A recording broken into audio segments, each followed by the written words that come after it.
and welcome to the Cult Cinema Circle podcast. My name is Jesse, and I'll be your host. So on today's episode, we're going to go over to Melody Lane to go watch a Low Shoulder show. We're going to try to fight our way through the fire that happened at Melody Lane. And then also we're going to try to find out why our friend just vomited black sludge all over our kitchen floor. But anyway, besides all that, today we're going to be talking about 2009's Jennifer's Body. Now, this film for me is actually, unfortunately, it's a recent watch for me. I did not watch this when it was in the theaters. So I was a teenager in the 2000s, and I was 17 years old when this movie came out, actually. And I could have seen it by myself. And so I just never really, I didn't go to the movies like that, really, when I was in high school like that. I didn't have money. So, I could just go whenever I wanted, really. But I remember this movie for sure. I remember when it came out and hearing a little bit about just, the reception of the movie and how maybe it wasn't so good or whatever it was. But for years and years after that, of course, being that I'm a horror fan and people seeming to like this movie in the horror sphere sometimes, it was always something in the back of my mind of one day I'll watch Jennifer's Body. Plus also I am a huge fan of Juno, the movie that Diablo Cody wrote before this. And so I was like, well, I'll get around to it. I'll watch it at some point. And then finally it was on Prime the time I watched it. And this was last year. I was like, you know what? Let me just bite the bullet and watch Jennifer's Body. I'm finally able to do so. And, let me just do it. And so I finally watched this movie and I really enjoyed it. I think this movie has such an interesting voice to it. I think that's definitely Diablo Cody's voice, obviously, in this script. But it's an interesting amalgamation of some of her dialogue that doesn't always work. It's very kind of stylized, if you will. It does kind of work in this a little bit. And also I think the story itself is just a really fascinating story. It's both a possession / succubus story, which is always fun to see. You don't see a ton of those. But it also, I can understand why this movie has such a following of young female fans and queer fans and things of that sort, because I absolutely see those tones in there, for sure. And I really do think that just after watching especially some of the information that, Megan Fox and Diablo Cody have put out there, and Amanda Seyfried and all the people who are involved in this who talked about the film, I think that this movie really was a little bit of ahead of its time. I don't think it could have been understood very well in 2009 for what it was really trying to do. And also we'll get into it, but I mean, the marketing of this movie was honestly so horrible. And it was so mismarketed. I mean, really. And I think it's a disservice to this movie. But I really enjoyed it, and I thought it was a fun little ride for sure. But as we normally do on this show, we're going to go into some figures of the movie, talk a little bit about the production history of the film as well, and then also move into a plot summary of this film. So without further ado, let's move on to those figures. So Jennifer's Body was released at TIFF on September 10th, 2009, and a wide release for the US September 18th, 2009. This was directed by Karyn Kusama and written by Diablo Cody, and produced by Daniel Dubecki, Mason Novick, and Jason Reitman. We're looking at a $16 million estimated budget and a gross US and Canada box office of $16,204,793 and a gross worldwide box office of $31,556,061. We're looking at a 46% on the tomato meter on Rotten Tomatoes and a 35% audience score. We're looking at an IMDb score of 5.4 out of 10 and a Letterboxd score of 3.5 out of 5. For our cast of characters, we have Megan Fox as Jennifer Check, Amanda Seyfried as Anita Needy Lesnicki, Adam Brody as Nikolai Wolf, the lead singer of Low Shoulder, Johnny Simmons as Chip Dove, J.K. Simmons as Mr. Warbleski, Amy Sedaris as Tony Lesnicki, Kyle Gallner as Colin Gray, Cynthia Stevenson as Mrs. Dove, Chris Pratt as Officer Roman Duda, Carrie Genzel as Mrs. Check, Juan Redinger as Dirk, Juno Rudell as Officer Warzak, Valerie Tian as Chastity, Aman Joel as Ahmet, Josh Emerson as Jonas Kozel, Bill Fagerbaki, Patrick Starr himself, as Jonas his dad, and Lance Henriksen as the driver near the end of the movie. Some critical response quotes about Jennifer's Body are as follows. We have Jason Best from Movie Talk, who states, like an attention-seeking teenager, Jennifer's Body desperately wants to be cool, but the strain shows, which is decidedly uncool. We then have Donald Clark from the Irish Times, who states, the real shame is that devoid of proper context, the dialogue now really does seem, as the Cody haters contend, like little more than a series of unattached, curled-lipped one-liners. And then we have Rodrigo Perez from The Playlist, who states, tart, largely humorless, and tonally challenged, Jennifer's Body is what happens when good scripts go wrong, or perhaps when directors completely miss the point of the text. So before we get into any kind of a plot summary of Jennifer's Body, I just wanted to go over some production history of the film and just talk a little bit about how it came to be. So before talking about the production history, we do have to talk a little bit about Diablo Cody. So Diablo Cody is a pen name for a woman by the name of Brooke Mario, Maurio.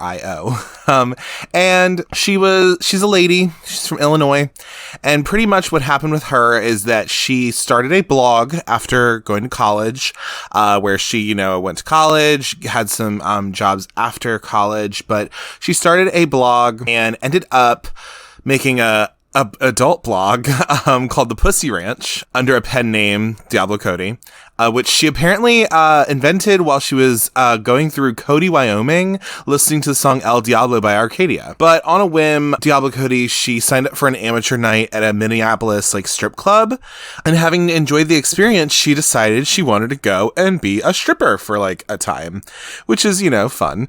And so, yeah, she went up, became a stripper for, however long, and she then wrote a memoir called Candy Girl, A Year in the Life of an Unlikely Stripper. And this is actually how she got linked up with Mason Novick, who is one of the producers of this film. And he became her manager. And so this became a popular book for people, and then she was encouraged by Mason to actually write a screenplay. And within months, she wrote a little thing called Juno. And Juno was a coming-of-age story about a teenager's unplanned pregnancy. And so pretty much that got optioned and got turned into a Jason Reitman directed movie with Elliot Page and Michael Cera for Garner and Jason Bateman. And then oopsie daisy, it did up doing really well, and it won her an Oscar for Best Screenplay. And so pretty much after that, she had carte blanche to do kind of whatever she wanted, really. So really, Fox Atomic at the time, they purchased the rights to this script with Megan Fox to star in the role. And Peter Rice, who at the time oversaw Fox Searchlight and Fox Atomic, brought in the picture, and they had recently just done Juno for her as well. So it makes sense. And so they brought on Mason Novick and Dan Dubecki, who had worked with Cody before. And they also brought on Karyn Kusama as director. And Kusama said that she signed on to the project because of the script. And she said, I was blessed to read this script at a moment where the producers were meeting with directors, and it just knocked me out. It was so original, so imaginative. And she also states that that's what it was about the script and the world, is that it feels like a fairy tale that's gone psycho. And I feel like that's what most fairy tales actually start as.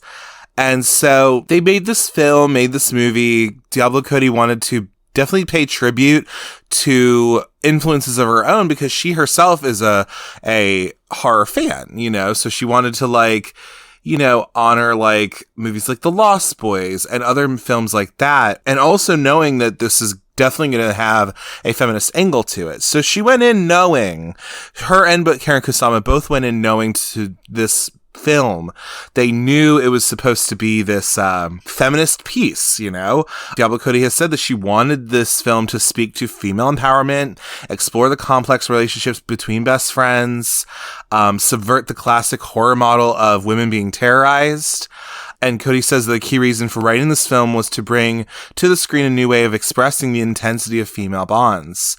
And like, producers decided to have this film's opening with the statement, "Hell is a teenage girl," to reflect the horrors of puberty and the hellish emotions that you go through.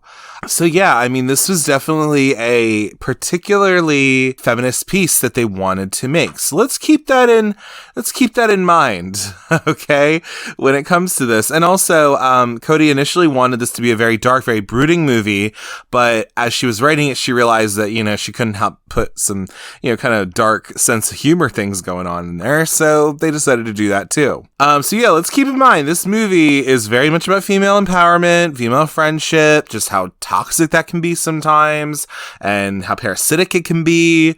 Girls can already be kind of horrible to each other when they want to be. So, and they don't just use their fists, they use their minds a lot of the time. So let's keep that in the back of our mind of like, this is supposed to be a feminist piece, and then we'll get on with it. So with casting too, they knew Megan Fox was to star. She had just been in the Transformers movies, so that was like really what people knew her from. She had just been in that. Amanda Seyfried had been doing some work as well. She's known for Mean Girls mainly, and then also Mamma Mia as well.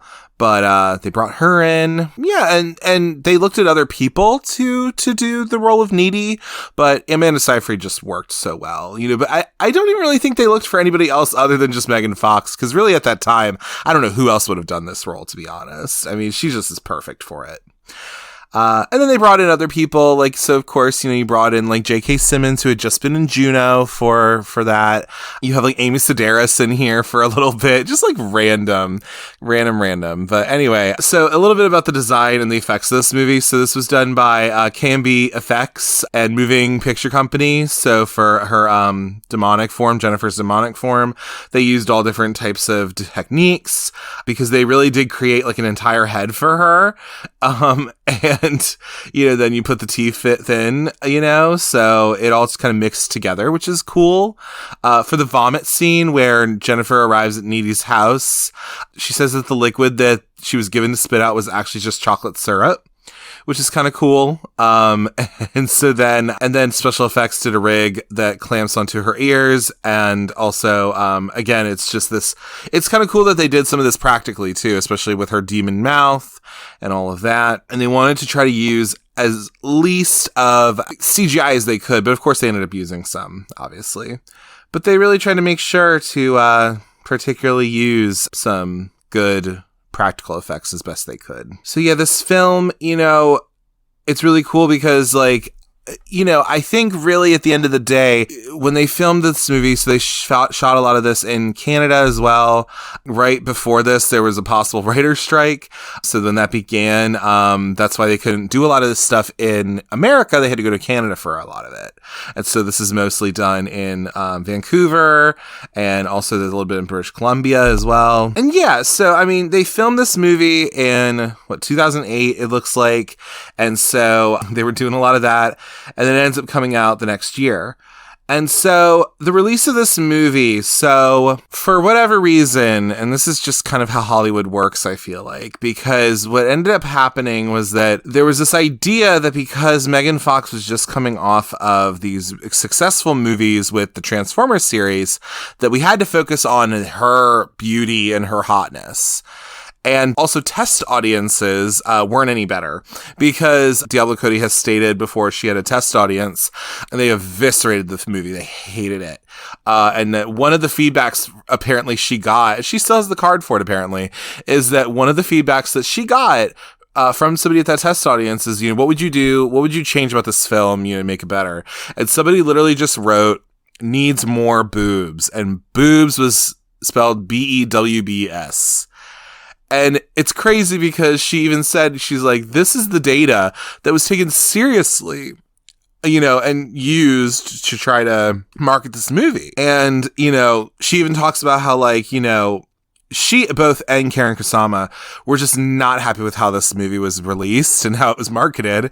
Diablo Cody, I remember, talks about how, she wrote a whole email to somebody at Fox Marketing who was, had a whole kind of articulate piece of just here's why this is wrong and here's why all of this, a defense of how this should be marketed and all this. And the response to her piece of just like, what exactly do you think, like, you know, needs to be done for this film or how to market it? And the response that she got was Megan Fox hot. So, I mean, that just goes to show that, like, that's kind of how Hollywood can be, man. Like, especially when it comes to the marketing of movies and trying to do that. It just makes no sense. I guess it makes sense because you're trying to make a buck, but at the same time, it's like, it then, I think also then hurts folks because then this movie comes out and it's targeted to young teen men, which it shouldn't have been, because really it should be targeted to young ladies, because that is what this whole movie is about. The men are so incidental in this movie that it's not about them. And so the fact that you're targeting that because you have a really hot female lead, I guess, it makes no sense. Anyway, it does make sense, but this isn't a Transformers movie, you know what I mean? I also think this movie was just a little bit ahead of its time, though, just because it really shows just how men treat women, I think, is one criticism it's making and one thing it's highlighting. But then also just the relationships between girls and how intense it can be. And like I was saying, how parasitic and toxic can be as well. So, you know, you're kind of hitting on that too. And I just don't think in 2009 people were ready to watch it, you know, and I think that's why it has such a low critic score, and why it was misunderstood or just not understood wholly at all. And it wasn't until years later, I think, you could reappraise it now. So for example, you know, you have in a 2022 essay on the status as a classic queer and bisexual film, Carmen Maria Machado wrote that Jennifer's Body speaks to, quote, what it means to experience parallel sexualities with your best friend as you punch through the last vestiges of childhood. And Machado rejects accusations that the film is guilty of queer baiting, considering instead that it's an effective depiction of the central body of water that is bisexuality. And then also you have Constance Grady, who reported on Vox in 2018 that a new critical consensus was forming that appreciated the film as a, quote, forgotten feminist classic. She states that after the Me Too movement especially highlighted routine sexual harassment and misconduct in the media industry, the film's story about a group of powerful men who are sacrificing a girl's body on the altar of their own professional advancement became very uncomfortably familiar. And this, according to Grady, allowed viewers to see this movie rather than a sexual fantasy, more so as a revenge fantasy, as Jennifer is using her abused bodies against her attackers.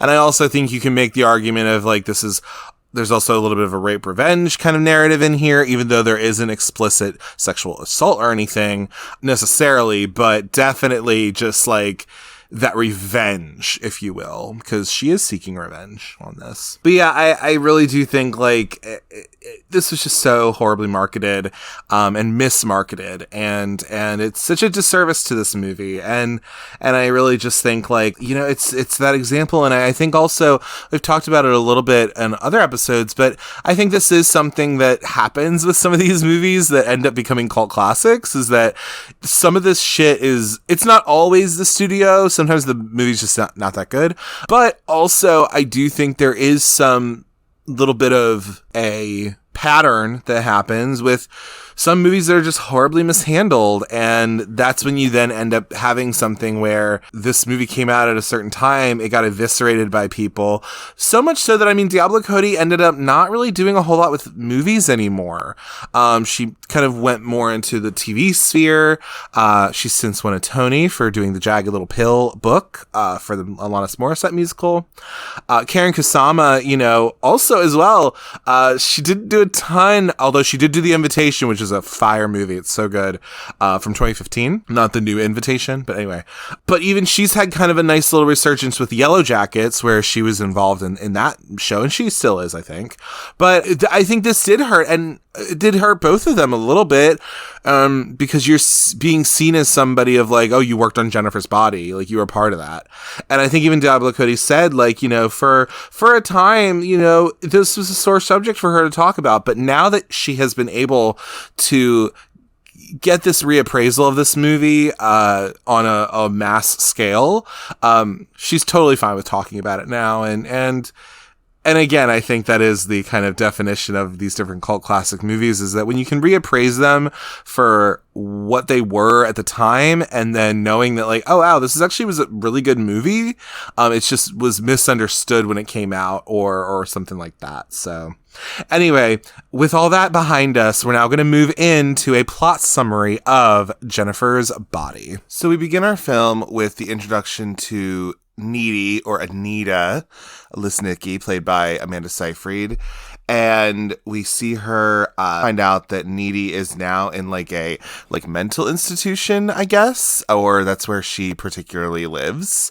And so she has this orderly come in and, says, hey, you have to go out for your like physical activity or whatever. And then we're introduced to the rest of this like mental institute. And so then we see that Needy is in the kitchen or the cafeteria of this area, and she has a Toastum, a good old Pop-Tart. And this nutritionist comes up and talks to her about, oh, you only have one Toastum. And, she's like, I like Toastums. And so the nutritionist is trying to say like, oh, I don't think that's going to have enough nutritional value. Maybe you should try putting in more complex carbohydrates. And then Needy just kicks this nutritionist in the lunchroom pretty much. And so then because of this, because we did hear her whole voiceover before this, saying that she's a kicker. She also says that she gets more letters than Santa Claus, Zac Efron, and Dr. Phil combined. She says, I'm kind of the shit. So anyway, we're kind of wondering, all right, so this girl gets put into solitary confinement because she's not exactly, the most social of people, apparently, kicking people in the chest. But how did we get here? How did we exactly get here? So then we have our intro. We move into our intro to Devil's Kettle, which is a real place, apparently. I believe it's in Minnesota or something, or it's supposed to be there. And so then we actually get our real opening title sequence of the movie, where we actually see the title sequence of Jennifer's Body. And then we see that we're coming in on a house, and then we see the backyard of this house, and we come in on our other main character of the film, Jennifer Check, who's lying in her bed watching a like infomercial, one of those infomercials for like a elliptical machine that like helps with your butt. I also noticed that Jennifer has a horse in her backyard, apparently, who's just eating grass. So that's kind of fun. But anyway, we have our intro to Jennifer Check, played by Megan Fox. At this point, had been known for the Transformers movies. She'd been in Confessions of a Teenage Drama Queen. Amanda Seyfried, I think, was in her 20s or something, but she had been in Mean Girls. That was probably her biggest thing up to that point. And plus Mamma Mia, I guess, too. But I knew her from Mean Girls. But anyway, so we see Needy looking at Jennifer through her window, just kind of menacingly. But then we find out that there was a past to all this, because we find out that about 2 months ago, everything was just generally normal in this situation. We see that we go in the past, and we see that there's a pep rally going on. So with this pep rally, we see one of our other characters, Chip Dove, played by Johnny Simmons, who is in the marching band. He's playing the drums. And we see our girl, Needy, in the audience, who is, checking out. We find out that Chip is actually her boyfriend. And we also see that Jennifer is like a cheerleader, or she's on the color guard or whatever the fuck. And she's like twirling this flag pretty much. So, it's all nice and fun. And Needy says something about like how people can't wrap their head around, why would someone like Jennifer be friends with someone like me? We're supposed to somehow believe that Needy is just like unfortunate looking or ugly. There's nowhere to be found, but whatever. Anyway, she says sandbox love never dies. They've been friends since they were children pretty much at this point. And we have all of that. And then we see that Jennifer comes up to Needy at her locker, because Needy's at her locker after this pep rally, where we do have a fun little cameo from Sue Chin from Juno. And so who calls Needy, says, "You're totally lesbi gay for her." And she's like, "What? She's my best friend." And then, but that's Sue Chen from Juno, if you don't know. She's the one who's outside the abortion clinic saying all babies want to get born. Again, Juno stan here. I love it. But anyway, so Jennifer comes up to Needy at her locker after this and is inviting Needy out to Low Shoulder. But Needy's all like, "Well, I was planning to be with Chip tonight, and whatever." And she's asking, so she's trying to work her way around. She's like, "Well, what time is the show?" And she's like, "It's like at 8:30 or whatever." And she's like, "All right, I'll go. Fine." So then, all right, cool, whatever. And then Jennifer says, "Oh, wear something cute, okay?" So then Needy and Chip are hanging out because we see them also see that they're in a relationship, but they're hanging out with each other because Needy is trying to find something to wear. And so we come to find out that, when Jennifer says wear something cute, it means something very specific in Jennifer speak, where it means, you could show your stomach, you can't show your boobs because boobs are her thing, and you can't upstage her. So you got to figure out what you can actually wear, I guess. But Needy and Chip are hanging out in Needy's room, and they're just like hanging out like boyfriend girlfriend do. And so then we have that, and Chip, you can already tell, is like not really a fan of Jennifer. So like, they're already not really into each other, it seems like. And Chip just thinks like, why are you even friends with her? You don't have anything in common with her. And he's all like, "Oh, of course we have stuff in common," and blah blah blah. But do they really? Probably not. But anyway. But then, like, Needy has this, like, freaking psychic connection with Jennifer because she's like, "Oh, Jennifer's here." And then you hear Jennifer downstairs, and then he's just like, "How do you do that? That's so weird." Anyway, so then Needy and Chip, they go downstairs, and Jennifer's waiting there. She's, just chilling in the living room at this point because Needy's mom actually works kind of weird shifts, so she's not always there. So then Jennifer, Needy, and Chip are kind of all together because, again, Chip was hanging out with his girlfriend, but then the girlfriend goes off with her best friend. And so this is where we get the iconic line of, "It smells like Thai food in here. Have you guys been fucking?" Although at this point, really, I don't know if they had actually fucked yet, so whatever. But who knows? Maybe someone just likes Thai food. I don't know. But Jennifer talks about how she has like the Sebring to herself. She's got a car, that she got for the night. The use of the term whip is very 2009. I was like, okay, that's cool. Then anyway, we then see like, them leaving. So Needy and Jennifer are leaving, and Chip is like right behind them. And be like, this is also where we get the line of, "You're just jealous because you're, eat my ass, Chip. You're just jealous because you're not invited." And then this is where Jennifer delivers the line of, "You're lime green jello and you can't even admit it to yourself." And again, just like this weird, it's kind of odd, like with Diablo Cody in particular, with her particular way of dialogue she does at this time. But again, it can work up to a point. You just have to know that there is going to be some of that in there, but it's not too bad. Anyway, we get our intro to Melody Lane, which we already kind of heard of before. Chip was talking about how it's pretty much like a bar, but they call it a club. It's a bar, literally. And anyway, so go to Melody Lane because that is where this Low Shoulder band is playing, pretty much. And so we see that Needy and Jennifer go in there, and they get X's on their hands because they're under 21. They can't drink. The good old days. But anyway, so we get our intro. We also get a little director's cameo from Diablo Cody, who plays like a bartender, I guess. And you see her in there. It's kind of fun. But anyway, so then we have all this going on, and we we're introduced to Roman Duda, played by Chris Pratt. And in my notes, I just say, ew, Chris Pratt. But he is in this movie, and he plays a recent cadet of the police academy, apparently, that we then find out that Jennifer has been hooking up with. And I have thoughts and concerns because we're to assume that Jennifer is a teenager, and I do not think Roman is either. So we'll leave it at that. That's just weird. But anyway, so we then get our introduction to Low Shoulder, who is this band that's playing here at Devil's Kettle. It is fronted by our man Adam Brody, or Nikolai is what he's named as, but Adam Brody from like the OC, and he has also been in other movies. He was in Ready or Not. and all that kind of stuff. We then also have some of our other folks as well. We have like the bassist in this movie, who's played by Juan Redinger, who played Dirk. And so those are like our main two guys from the band that we see who actually get credits. I don't even really know if the other guys do. But anyway, we see that, Low Shoulder's there and they're just coming through. And so Jennifer then goes up to flirt with the lead singer of Low Shoulder, because that's the whole reason she's there that tonight, is because she's a fan of them and she just thinks that they're like really super cool. So then, she is doing all that, and then she goes and says, hey, you want a drink? And he's like, well, what you got? And be like, oh, well, there's this really fun, like, 9/11 tribute shooter, but you gotta, like, drink it really fast and whatever, otherwise it turns brown. And so she goes over to try to get a drink, even though she's not 21, but she says she'll play Hello Titty with the bartender.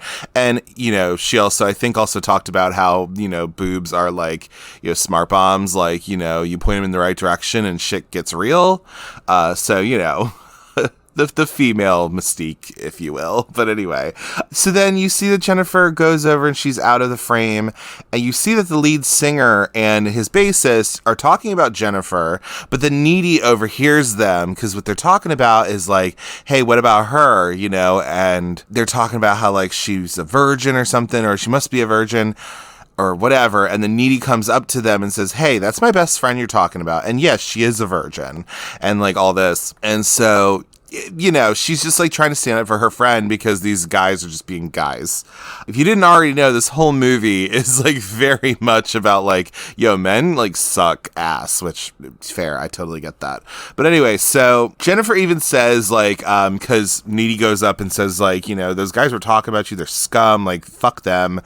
But she says that she's not a virgin.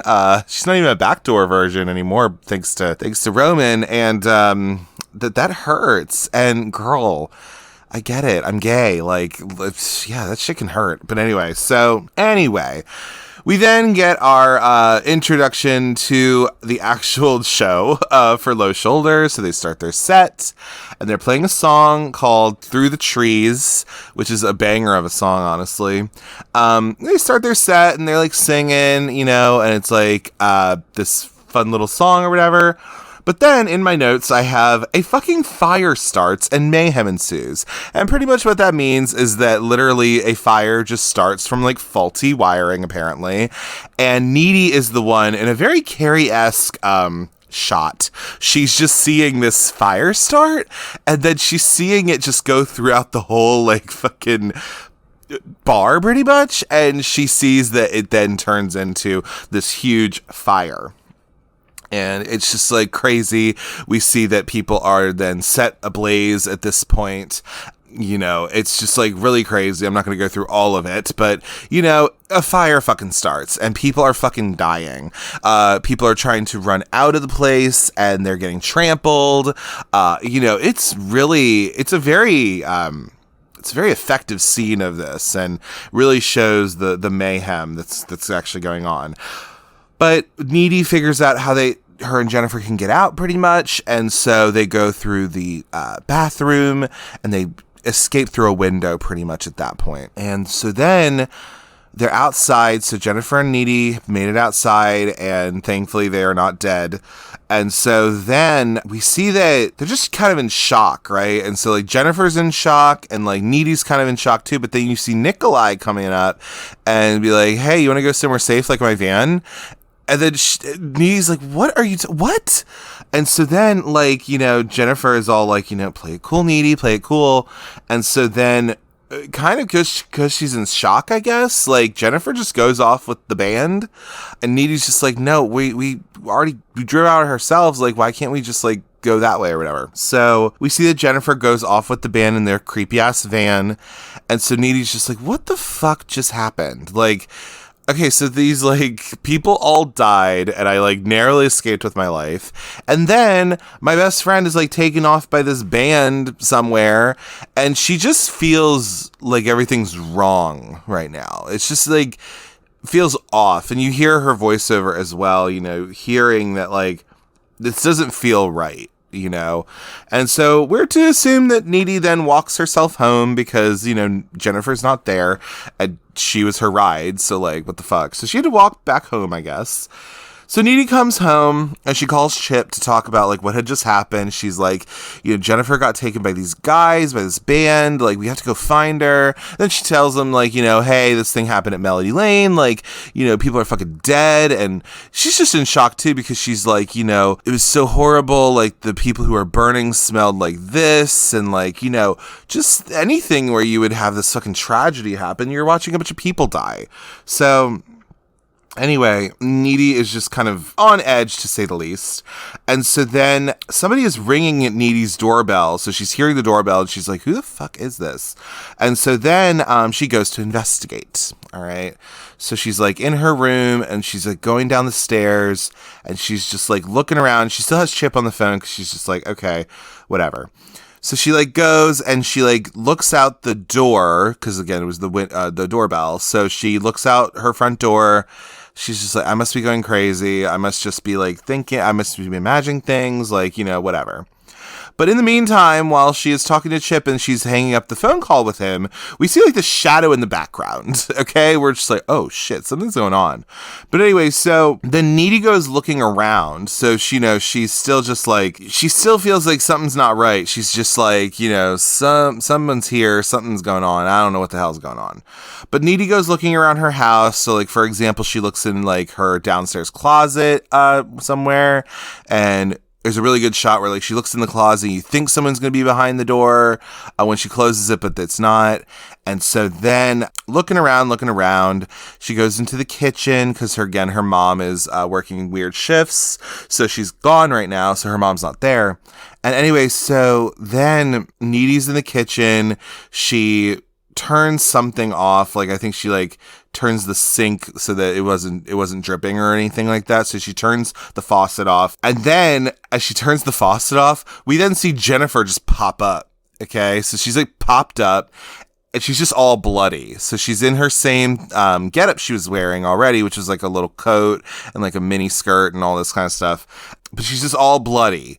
So like literally like her body is, and then her face is. And you just see her, and Megan Fox does such a good job at this, like just looking fucking terrifying because she just like has this bloody smile and it's just like really effective, I think. And so anyway, then Jen decides to rummage through the fridge and she starts eating this rotisserie chicken that Needy's mom got from Boston Market, and she just starts eating it. And then what ends up happening is that we then just see Jen streak, okay, in an ungodly manner. And then she just vomits up this black shit. And it's just like really gross. And it was like this weird kind of, I don't even know, man. It was like this weird, it's like this black sludge, I guess. And then it like was really like kind of prickly, I guess. And it was CGI, but like, yeah, I don't know. I was literally like, Needy's just like, what the fuck is going on here? So then Jennifer gets a little handsy with Needy, and like pushes her up against the wall, and she asks like, are you scared? And then she's like, yeah. And then Jennifer just leaves. And so it's like, okay, cool. Anyway, so then we see what actually happened at Melody Lane. This whole fucking place burned down, and they're finding bodies here and there and all that stuff. So we see the actual aftermath of what happened at this place. I think all over this is like just a very it's a really good scene, I think. It's showing the mayhem that ensued at Melody Lane, but I also think like just this it was a very tense sequence with, Needy coming home and then figuring out what's going on with Jennifer, because we don't know what's going on with her. We're just like, what the fuck? Why is she all bloody? What the hell? Like, why is she like shrieking? Like, what is this? But anyway, so we'll learn more, kids. But anyway, so then we have the next day at school. So we have our next day at school, and Jen comes to school because you just see Needy there. She's just kind of like, she's just fucking like despondent. I would be too, dude. But anyway, and this you hear these people in class who say like, oh, did you hear that Needy was at Melody Lane yesterday? I heard that she had to do this, whatever. I don't know. It's like rumors that are going around about what's actually happened. Anyway, so then Jennifer comes to school and Needy's just like, what the hell happened last night? Like, you looked crazy. Like, what the hell?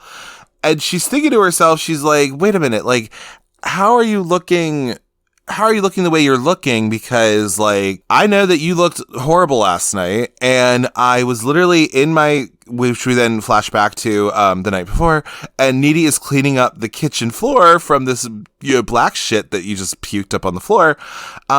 Anyway, so then, like... yeah, like, Needy's just like, what is going on here? Why are you here? Like, what the hell? Anyway, so we actually find out what happened at Melody Lane from our good old biology teacher, Mr. Warbluski, played by J.K. Simmons. At this point had been in Juno, playing Juno McGuff's dad. But anyway, so he plays, and he also has a hook arm. He has no arm, Lieutenant Dan, and he has a hook for an arm, I guess, or a hand. And so then anyway, and we find out what actually happened at Melody Lane, that like these people all died. Apparently Ahmet, the guy from India, died. Spanish teacher died apparently, and a couple other students as well who had passed and everything. We find out what actually happened. Jennifer's just making like these weird snide comments of just like, yeah, it was just weird, just getting some kind of thrill from it. I don't know. But anyway, so then after this whole exchange where good old J.K. Simmons is telling us what happened, we see Needy walking through the halls, and you just see that, like, she's in, like, this haze, pretty much. She's in, like, this state where, like, she's just looking around, and so she sees, like, these people crying on the floor after this whole tragedy, and then Chip finally comes up to her, so Needy and Chip are talking about what had happened, and so Needy's all like, I gotta tell you something really weird. So, like, this is what happened. Like, Jennifer came to my house last night, and she looked horrible. She literally looked, she was like bloody, and she threw up this black shit on like my kitchen floor. Like, I don't know what's going on with her. They're talking a little bit, and I don't know how supportive Chip is, but you didn't seem that so supportive. But anyway, then we have our intro actually. So after Needy and Chip talk with each other, we have our intro to Colin Gray, who's played by Kyle Gallner. Kyle Gallner, he was in after this movie, he was in A Nightmare on Elm Street remake. We don't talk about that, but anyway. But he's also been in Scream 5. He was in that movie, and he's been in other things as well. Good old Kyle Gallner. But he plays Colin Gray, who's like kind of this 2009 emo guy, whatever the fuck. He's got like this swoop hair, and he's wearing all this like emo shit. I don't know if he has strip pants on, but you know what? Listen, I mean, it would have fit, maybe. But anyway, so then we see that Colin and Needy know each other. They know each other from creative writing class. And so, she says, like, he's a good author, he's a good writer, and whatever. So we see that they know each other. And that'll come up later in the story. But anyway, so then we see our character of Jonas. And so Jonas is a football player. We see that one of the other football players from the night before had passed in the tragedy, of course. And this was like one of his best friends, really. Chris was his name. So Jonas is kind of broken up about this whole thing, of course, because one of his best friends died. And Jonas is played by this guy, Josh Emerson. Anyway, so Jonas is on the football field. He's just kind of standing there, not doing anything. But then Jennifer in the foreground, she's like walking up to him. And she walks up to him to come and flirt pretty much. And she's saying how like Chris, I saw him last night and we talked, and pretty much like, his probably his last wish would have been that, you and me get together. Like, he talked about how much you liked me and whatever the hell, right? So like Jennifer is just like coming up to flirt with him. And so then Jennifer decides to take Jonas because Jennifer's a pretty lady. And so she takes him into the woods, which you see these woods behind the school. And so they're there in the woods, and they're up against a tree, and they're making out because, of course you do.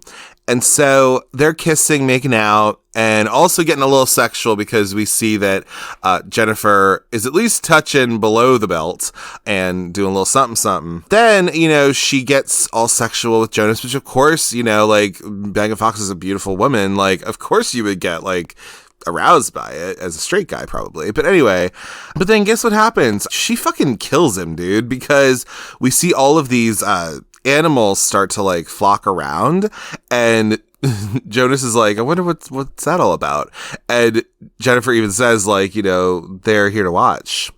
And so literally, like, she says something about how, like, do you miss Chris? And he's thinking, like, yeah, I guess he's my best friend. And she says, well, you'll see him soon enough.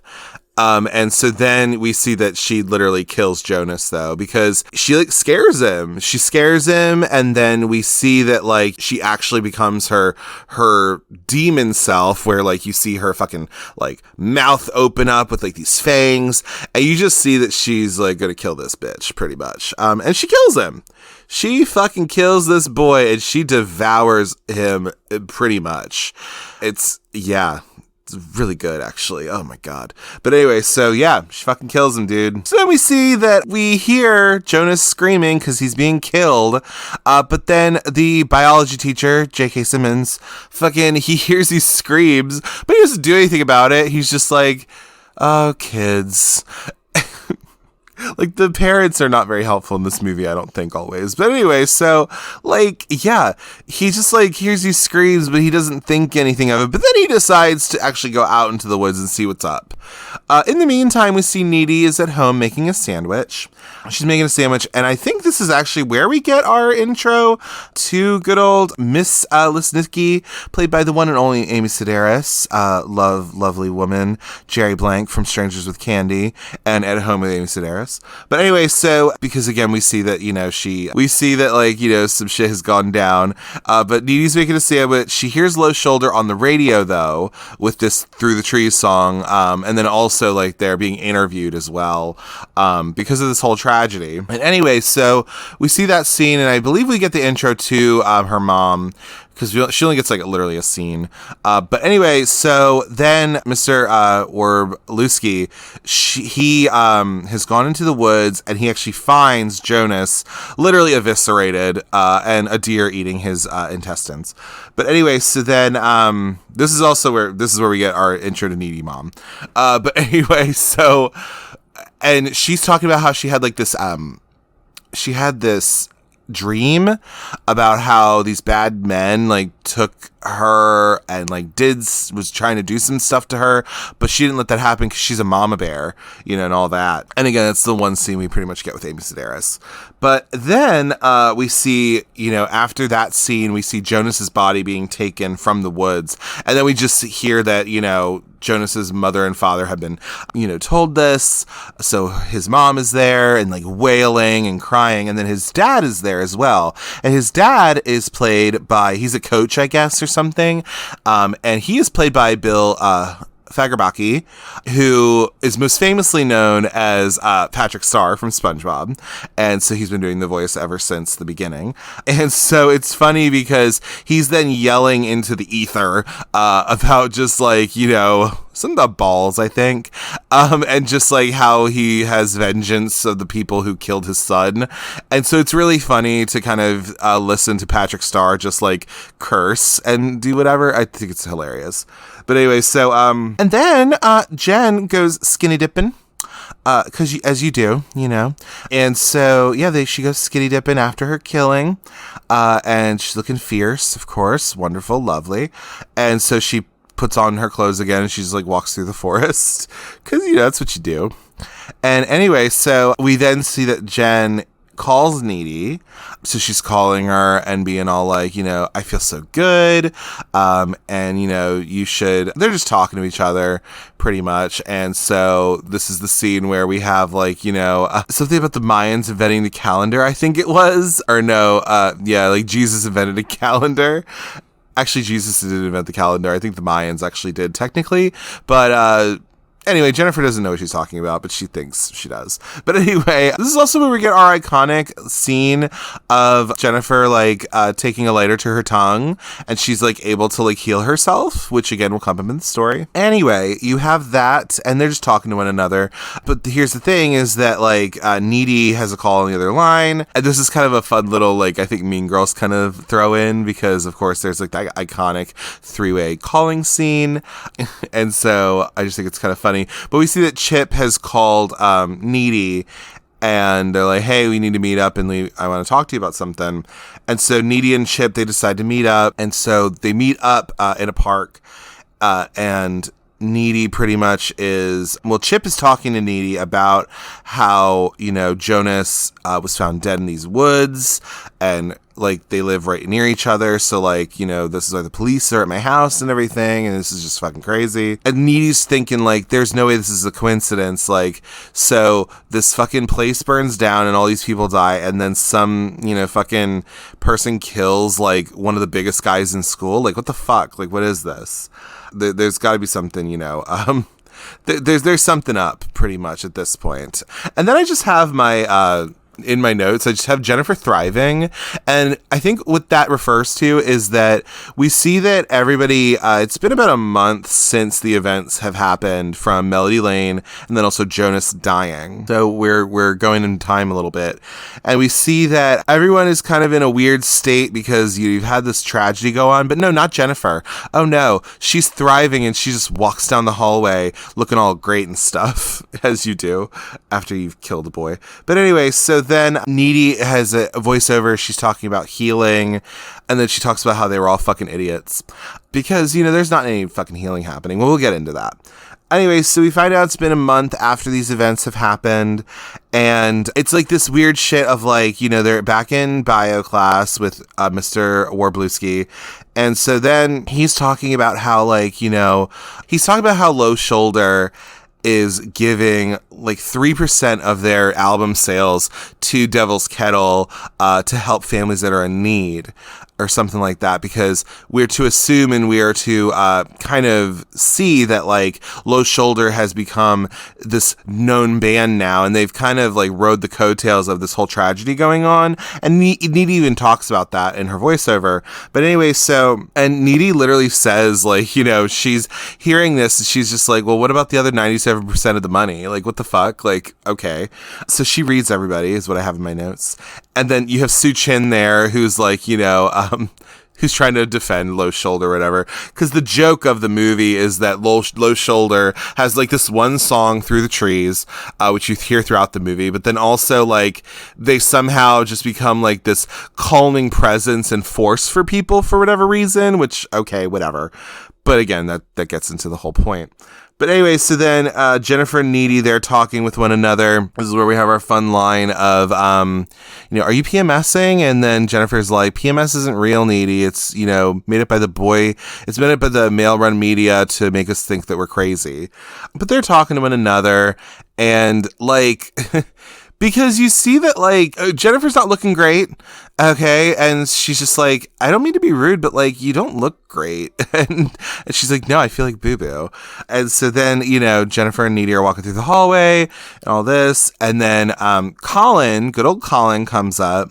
And he's, like, trying to talk to Needy and Jennifer a little bit. And then it's kind of this weird thing because, like, he tries to talk to Jennifer and, like, invite her out. So he invites her out on a date, says that there's a showing of Rocky Horror, at the Bijou next Saturday. You want to go? And then Jennifer just says, like, I don't like boxing movies, which I appreciate, as like kind of a funny little thing. But anyways, so then you have Jennifer's there. She turns down Colin, but then Needy is talking about how Colin, oh, hey, he's actually a cool dude. Like, he's a good writer. And she finds some interest in him. Of course, she does have Chip. She's interested in Colin as a friend, if anything. And this kind of turns a light bulb into Jennifer's brain. And she's just like, hey, Colin, wait, like, let's hang out. Like, let's get together. Like, come to my place. And so, yeah, Colin's all like jazzed. He's just like, all right, cool. Like, I get to like hang out with, Jennifer Check. Great. So then we have Needy and Chip, I think, at Needy's locker again, and they're talking with one another, and they're talking about pretty much how they're gonna hang out tonight.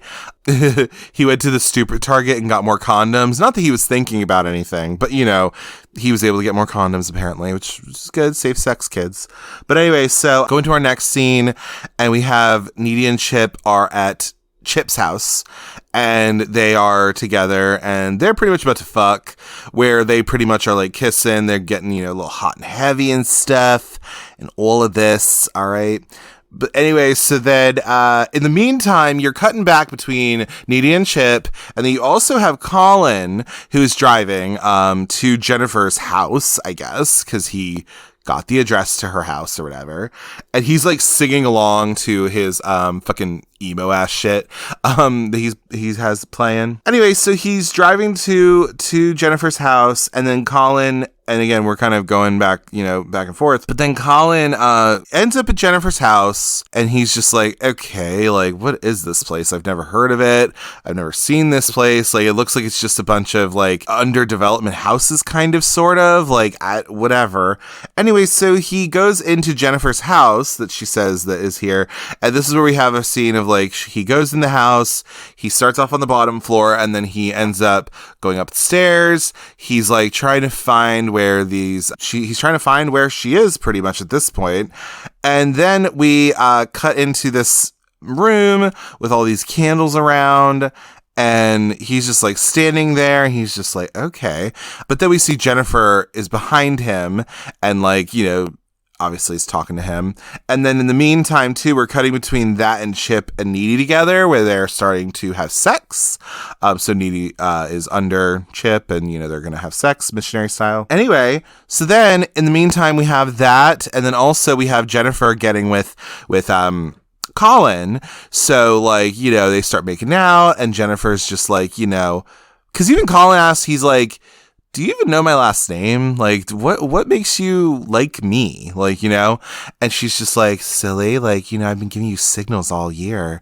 And so like she's like seducing him, and she's like, doing all that. And she calls, his hardware, nice hardware ace, which I thought was kind of funny. But anyway, so, yeah, you got this going on, but then you see fucking Jennifer's eyes like change crazy. And even Colin's like, whoa. And so then, like, literally something goddamn happens where pretty much, Jesus, like, Jennifer literally just, like, she overpowers Colin, and she, like, breaks his arm or something like that, somehow, some way. And she even says, like, I need you scared, and I need you hopeless. And so then pretty much what happens is, they get down to business, and then he gets ripped apart pretty much at this point. So then in the meantime, again, you have this cutting back to Chip and Needy together having sex. But the Needy, while she's having sex, is having just a goddamn nightmare vision. And the nightmare vision consists of blood coming out of the ceiling above her. And then is also included with Jonas sitting in Chip's chair, I guess. And then Jennifer just looking like fucking a troll demon, just like perched up next to him. And it's just like really fucking creepy. And so then, because even Chip is just like, because she's literally like freaking out, and she's just like kind of just yelling and just like, and then he even says, like, am I hurting you? And then I love the line that he gives of just like, am I too big? And then it's like, okay, girl, all right, calm down. But anyway, so, but then, okay, back to Colin getting eviscerated. But anyway, so yeah, he's getting just ripped to shreds. You don't see it happening, but you see this really iconic shot of literally Demon Jennifer on top of Colin, just ripping him to shreds. And you see that, like, she's just pretty much biting into him. You then see the aftermath where literally, like, he is being killed, and she's just like dipping her hands into his like stomach with his blood, and just like drinking it, as you do, like as if you're at the watering hole.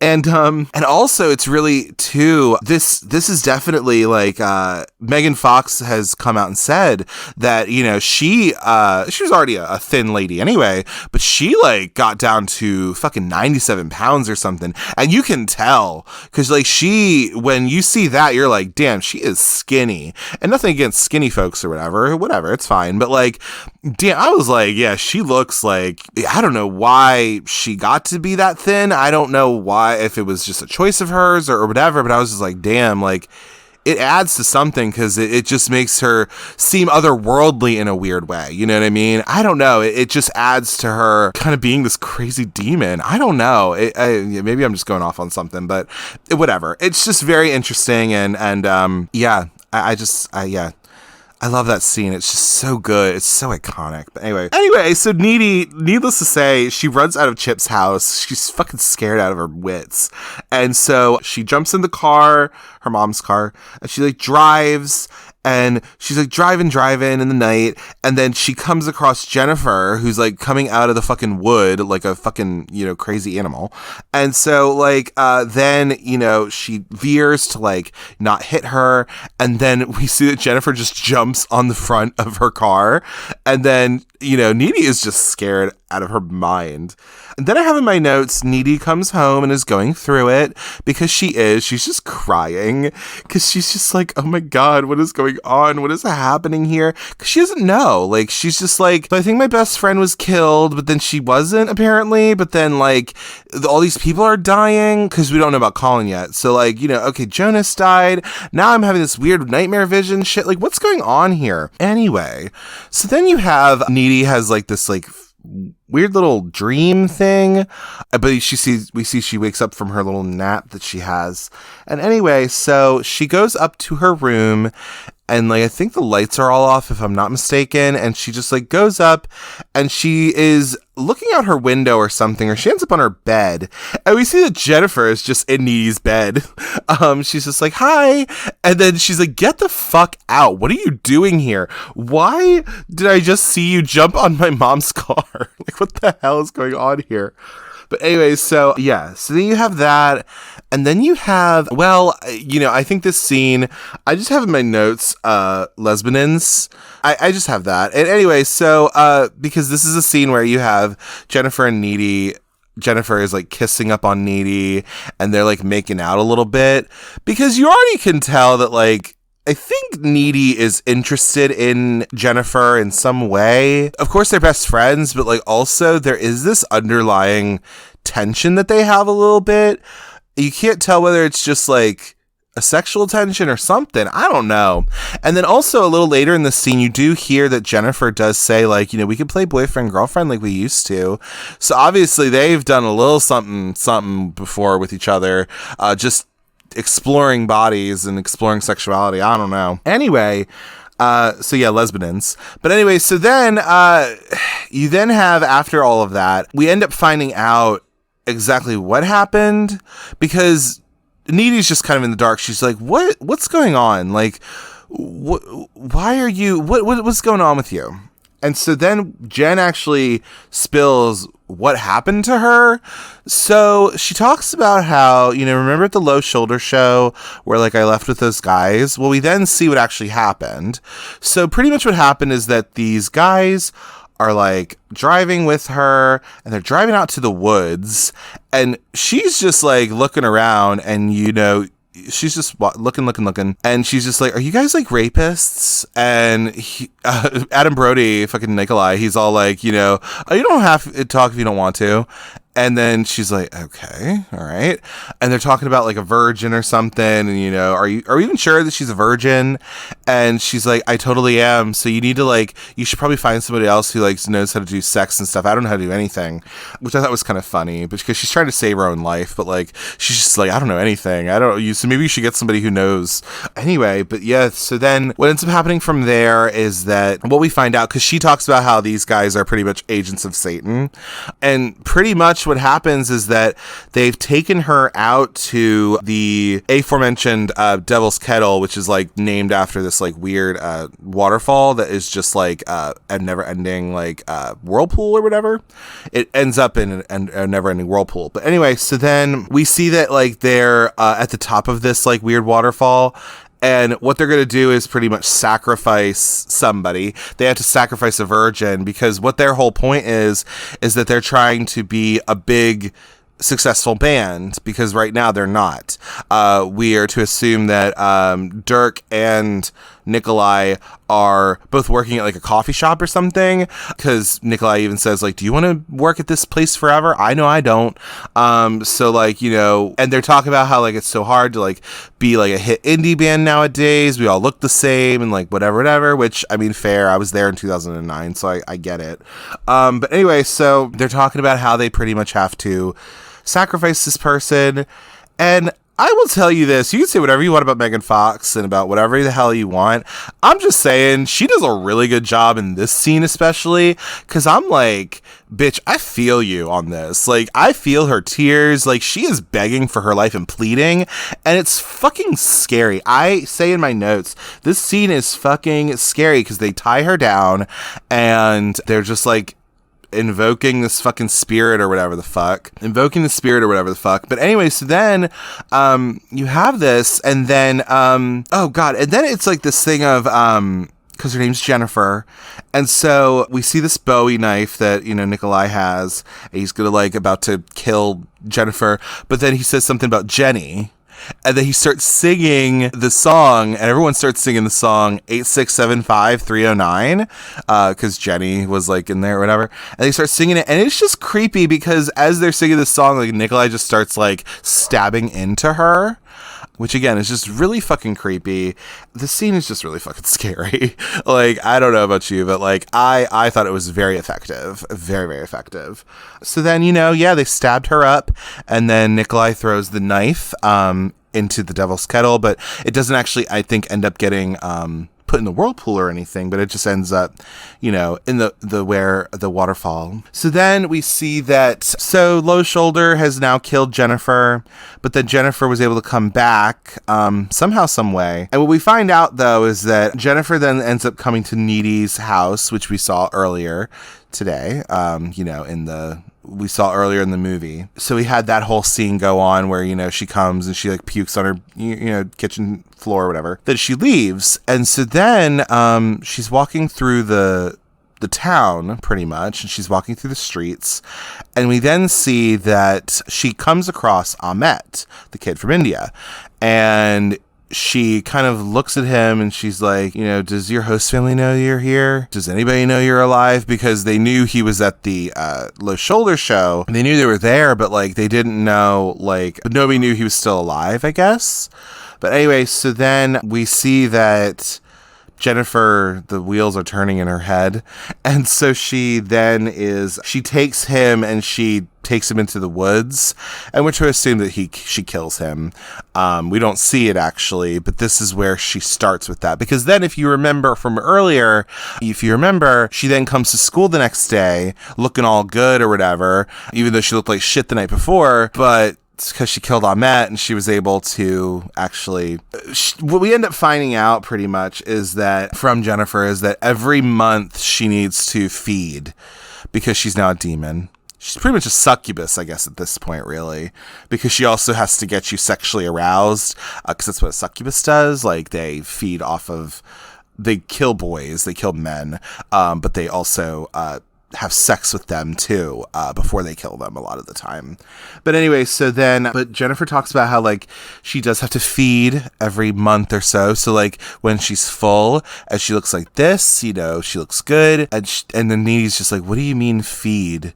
And then, you know, then Jennifer also shows like how, you know, she can stab into herself and then she heals. It's like some X-Men shit, right? Anyway, so then needless to say, Jennifer and Needy just part ways because Needy's just like, I don't need this. You need to leave. Get out. So she leaves, you know, Jennifer leaves. And then the next scene we have after this one is Colin's funeral. And so you have like Colin's little emo friends are there and they're like, you know, talking, and they're like, you know, to the void, to the, you know, whatever.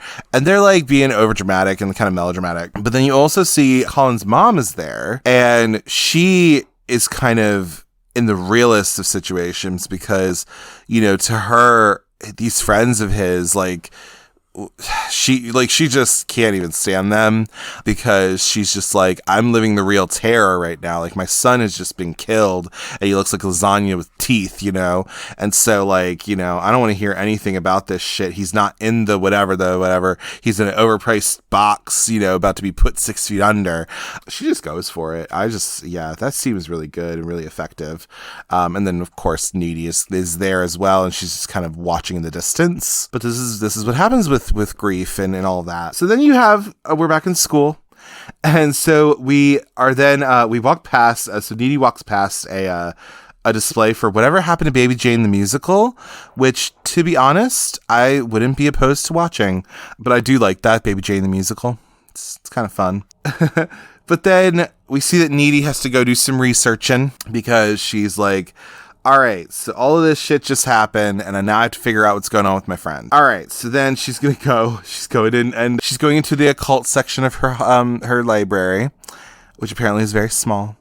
And anyway, so Needy finds out that Jen is a demon, really. She is looking up this book about demons and how it all works, and what she ends up finding out is that she's a demon, right? But what happened was that what they were trying to do was that they were trying to sacrifice, Low Shoulder was trying to sacrifice this virgin so that they could get, notoriety and fame and whatever. But because she's not actually a virgin, what ended up happening is that she became a demon because, they didn't actually sacrifice this virgin. They sacrificed somebody who's not a virgin, and they tried to sacrifice them to Satan. And then that's what ended up happening. And she became like a hell demon, I guess. But anyway, so then Chip and Needy are talking about Jennifer. So Needy's talking about how, she's evil, and she's not just high school evil. She's evil. Chip is talking about how he thinks that she needs help. And they're talking about the winter formal, because then Needy's all just promise me you won't go to the dance, because that's going to be all you can eat buffet for Jennifer. She will stalk that to go and kill someone else. So don't go, please. Because Chip was going to take Needy. And so anyway, so then they're talking. I also like how, Needy's all I was in the occult section of the library. And then Chip's like, our school library has an occult section. And she's like, yeah, it's really small. But anyway, so then we see that I guess there's this, I think it's a spring formal, because I think we're in spring now. But anyway, so we see everyone setting up for this formal, because we do start to see the school setting up for it in the gym and around the school. And then we have everyone getting ready for formal. So you have Chip in his little... Also, Chip's sister is really iconic, too. I kind of love her. But anyway, so we see that Chip is in his, little tux. And, we see that Needy is in her, pink outfit. Very Josie Grossi of her, kind of, from Never Been Kissed a little bit. But she looks iconic. I love the way she looks. But anyway, so, yeah, I guess it was supposed to be, her mom's dress or something like that. Because her mom and her take a photo together. And Chip and his sister get photos or whatever as well. And then Jen is getting ready for formal, because Jen, she hasn't fed in a while, so, she didn't look that good. I'm like, okay. And anyway, so, that happens. And I also love this scene because I think Megan Fox, again, does a really good job in this role where she's putting on makeup. So she's putting on this foundation. She's slathering it on her face. And I also do appreciate how she has a picture of herself on her vanity, looking all good and stuff, because you know what? Those are goals. I want to have a picture like that of myself too. God damn it. But anyway, so Jen's getting ready for formal. And so we then see Needy is at the formal. She got herself some punch and she's just vibing, chilling. And so Chip is on his way to formal. So he's walking through the park, to be able to get there. And so we see that he's walking, and then we see Jennifer comes up behind him, and she has this really nice dress on. And so Jennifer picks up Chip on his way to the formal, because they run into each other. Again, their relationship is kind of just tangential, if anything, because of Needy, but we don't see that they're really interested in one another. But here's what happens though, is that Jennifer decides, because she's evil, she decides she's going to lie to Chip about Needy. So she lies to him about how Needy and Colin apparently were intimate, and by intimate she means they were porking on a semi-regular basis. And so yeah, that happened. So Jennifer is lying about Needy to Chip to kind of make him doubt his girlfriend, obviously. And we see that Jennifer kisses Chip, because of course she does. And anyway, so then in the meantime, while we have this scene with Chip and Jennifer, we then go back to Needy at the dance. So she's just again chilling, vibing. And so then we see that Low Shoulder has decided to take out of their schedule to come and see the people of Devil's Kettle, which they had called Devil's Lake or whatever, because they didn't know what the hell this place was called. But anyway, so of course everyone's so into Low Shoulder being there, but Needy's obviously oh God, are you fucking kidding me? But anyway, so then while Low Shoulder is playing their set at the dance, we see that Jennifer and Chip have gone over to this, I will call it a pool house or a pool place, I guess. I don't really know what this place is, honestly, but it has a pool that is not usable, but whatever, it's there. So they go over to the pool house, and so Needy apparently is getting some like psychic visions of some shit. I don't know. But anyway, so she gets this kind of, because she had the same thing happen, obviously, when her and Chip were having sex when it came to Colin, right? So like, you know, Needy like just senses that Chip is in danger somehow. And so what ends up happening is she runs out of the dance. She runs. She's got like her little coat over her dress or whatever. She runs over to Chip's house. And she's like trying to find her boyfriend pretty much. So she runs to the house, and then Chip's mom answers. Actually, Chip's sister answers, who again is iconic. And so the mom's there, and she's like, well, he just went and left like, you know, a few, 15 minutes ago or something. And be like, well, where did he go? And he's like, oh, he always just cuts through the park. Be like, oh no, I told him not to walk. Like I told him not to walk to the dance, but whatever. So then Jennifer and Chip are in the pool house together. We see that the pool is not usable, but they're like talking back and forth. And then I have in my notes, Needy slow-mo runs, because she does. We see that she slow-mo is running. She throws her coat and she's just like running, because again, she's sensing that something is wrong here, because she just has that sense. She has that sight, if you will. And so what ends up happening is that Chip and Jennifer, so Jennifer's trying to get up on Chip because of course she's planning to kill him. And so then he rebuffs her though, where he's just like, I can't do it. Like I can't do that to Needy and whatever. So then this incites a fight between Jennifer and Chip, where Jennifer just like throws him into the water and they're just fighting at this point. We then see Needy comes up to the pool house. She has found these two and she finds Jennifer just eating Chip. She's like, he's just, so she's like biting on his neck and like trying to suck out blood and all that. In my notes, I do have that Needy and Jen battle. So like, they're fighting one another because Needy's just over it at this point, and she's just like, she's gonna try to fight for her man. So she is fighting her in the water. She ends up being able to kind of, to overpower Jen a little bit, but then Jen ends up levitating or whatever. She ends up levitating above the pool. And so Needy is there to save Chip. And I love this scene where Chip is like, she can fly? And Needy's like, she's just hovering. It's not that impressive. And then Jennifer's just like, God, do you have to undermine everything that I do? She's like, you're such a player hater. And then Needy's all like, you're a jerk. And she's like, wow, sick burn, Hannah Montana, or whatever she says. Do you have any other, zingers?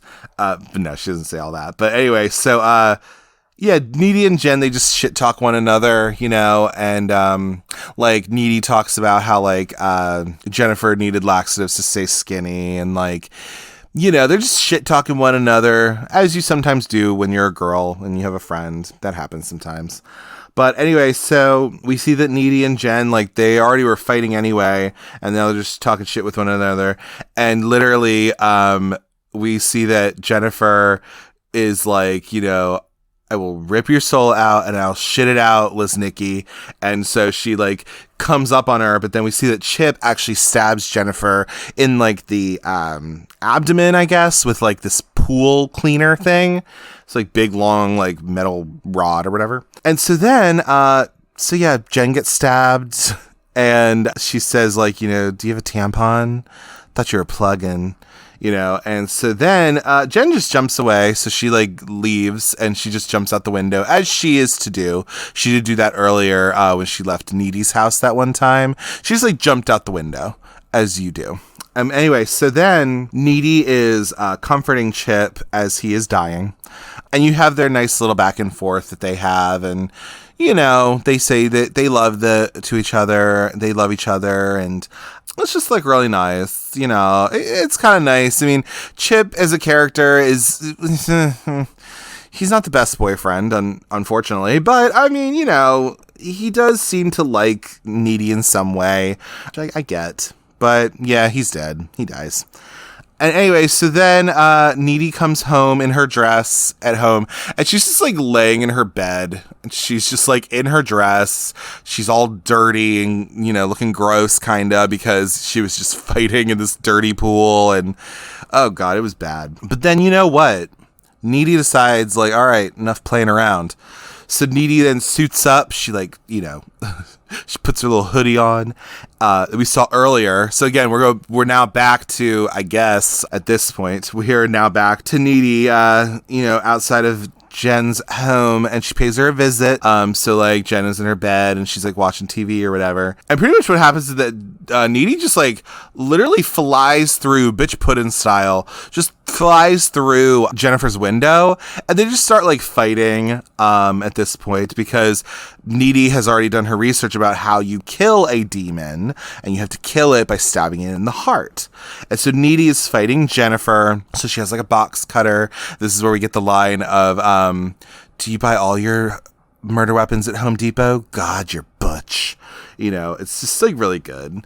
But anyway, so they're fighting. They're kind of levitating off of her bed or whatever because that's what Jennifer can do.